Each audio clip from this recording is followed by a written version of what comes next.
Welcome into the class of topology, and as you know, we are for some days we are doing that chapter of compactness from topology, and it is a continuation of that lecture. So what we are going to do is we will state and prove Hand-Barrow theorem today. We'll define Cantor set, and then we'll show that the Cantor set is also compact. So the first theorem today is Hand-Barrow theorem. So let us see what is the statement of Hand-Barrow theorem. It states that a subset A of R, definitely with usual topology, is compact if and only if A is closed and bounded. This is the statement of the theorem, that if a subset A of R is compact, then it is closed and bounded, and if a subset A of R is closed and bounded, then it is compact, because here you are having if and only. That means the direct part needed to be proved, as well as the converse part we will have to prove. So first I am going on to the proof of the direct part. So let A subset of R be closed and bounded. So I have taken a closed and bounded subset of R, and now what we have to prove, that A is compact. Since A is bounded, here you are having the number line R, and A is a bounded set, so definitely A will be subset of some closed set. So therefore there exists AB belonging to R such that your A is a subset of closed interval AB. It is very much obvious. Now AB, this closed interval, in the previous video we have proved that a closed interval in R is a compact set. So it is compact, and A is given to be closed. So what you are having now, you are having a closed subset A of a compact set AB. And in a previous video we have proved that closed subset of a compact set is compact. And since closed subset of a compact set is compact, A is compact. Since closed subset of a compact set is compact, therefore A is compact. So what we have taken a closed and bounded subset of R, and we have shown that A is compact. So one proof is complete, and now we are moving for the converse part of the theorem. For the converse part, what is given to us, we are given with that A is a compact subset of R, and then we have to show that it is closed and bounded. So here we are given that let A subset of R be compact, and now we have to show that A is closed and A is bounded. So A is given to be compact. Note that the collection C of all intervals of the type alpha minus 1, alpha plus 1, where alpha is a member of A, this forms an open cover of A, because for every member of A we are having this open interval and then their collection. So it will definitely be, this is an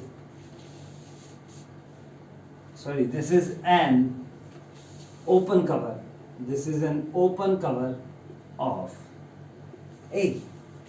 But A is given to be compact. So if a set is compact, then by definition every open cover of A must have a finite subcover. So this cover C must also have a finite subcover. So therefore there exists a finite subcover. Say C star, and members of C star will be coming from C because it is a subcover of C. So members I am taking as alpha 1 minus 1, alpha 1 plus 1, then alpha 2 plus minus 1, alpha 2 plus 1, then and so on I'm taking alpha n minus 1, alpha n plus 1. So this is a finite subcover C star of C. C was cover of A. C star is a finite subcover of C. That means the members of C star, their union will also cover it. So A is a subset of union of alpha I minus 1, alpha I plus 1 and I varying from 1 to n. Now what you have to do, take minimum of all these alpha i's and maximum of all these alpha i's. Let small mi be minimum of these alpha 1, alpha 2 and so on alpha n, and let capital Mi, or you can say M1, yeah, you can say even small m and capital M. So capital M is maximum of these alpha 1, alpha 2, alpha n. So definitely now this union will be a subset of this interval small m to capital M, because small m is the infimum, or to be more precise, you can take alpha m minus 1, capital M plus 1 and take it as a closed interval.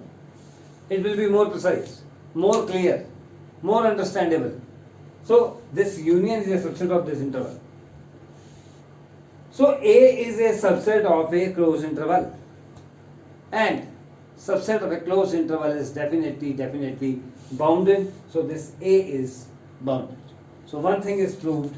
This means A is bounded. One thing is proved that A is bounded, and now we have to show that A is compact, and that is more easy to show that A is a compact set. For that, A is to be proved to be closed. We have proved it to be bounded, and now we will prove that it is a closed. What we have shown that A is a subset of this interval. This interval, this is a closed interval, and a closed interval is always compact. We have shown in the previous video, A is also given to be a compact set, and we know that compact subset of a compact set is closed. So that means A is closed. Since compact subset of a compact set is closed, therefore A is closed. So what we have taken a compact set A, and we have shown that A is closed and bounded. So Hahn-Borel theorem is completed, is proved. And now we are moving on to another very important concept, Cantor set. So what we are going to do now, first of all, define Cantor set, and then show that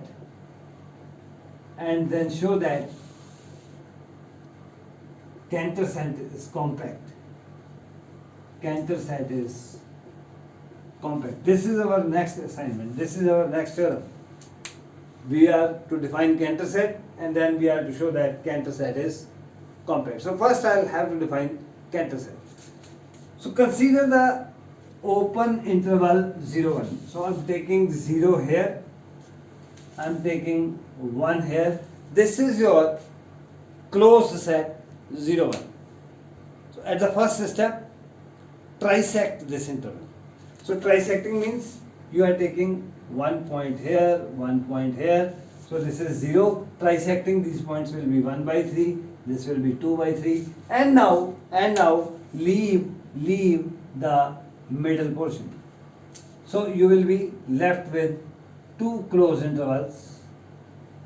Earlier the interval was 0, 1. Now I2, the next one, is union of these two. That means 0, 1 by 3, union 2 by 3, 1. In the next step, once again trisect these two intervals. So trisecting this interval you will have 2 points run again, and these points will be 1 by 9, 2 by 9, and here the trisecting points will be 7 by 9, 8 by 9. Once again, leave the middle portion from each of these trisection, and convert these into the closed intervals. How many closed intervals now you are having? These are 4. So take union of these 4, you will get 0, 1 by 9, union 2 by 9, 1 by 3, union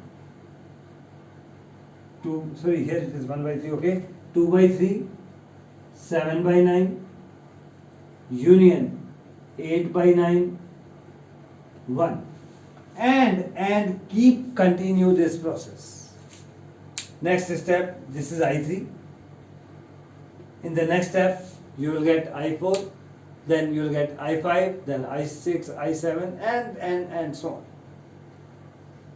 One thing is very much clear here, that your I1 is containing I2, your I2 is containing I3, your I3 is containing I4, and so on. So this is a nested type of sequence of closed intervals. Also, take their intersection of all these ions where n belong to n. We have already shown that if you are having a nested sequence of closed intervals, then their intersection is not phi. So this is not phi.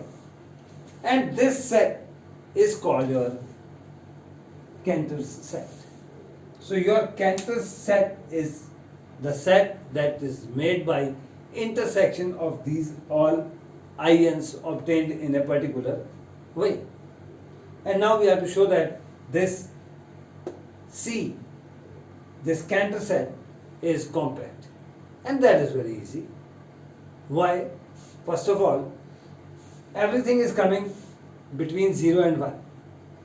Whatever you are having in the Cantor set, this is between 0 and 1. Nothing is outside 0 and 1. So this C is a subset of closed interval 0, 1. This is a closed subset of closed interval 0, 1. And 0, 1 is bounded. So subset of a bounded set is bounded. So that means your C is bounded. Your C is bounded. Once again, I1 is closed, I2 is again closed, union of two closed sets, union of finite number of closed sets is closed, I3 on the same lines is closed, and so on. Each of these ions are closed. And we know that arbitrary intersection of closed sets is closed, so that means your C is closed. C is closed. C is bounded and C is closed. Cantor set is bounded and Cantor set is closed. And just now in the Van-Borel theorem we have shown that a closed and bounded subset of R is compact. C is also a closed and bounded subset of R. So C must be compact, that means the Cantor set is compact. So this was the assignment that we were to have today. In the next video, we will come with more theorems on compactness. Till then, thank you once again.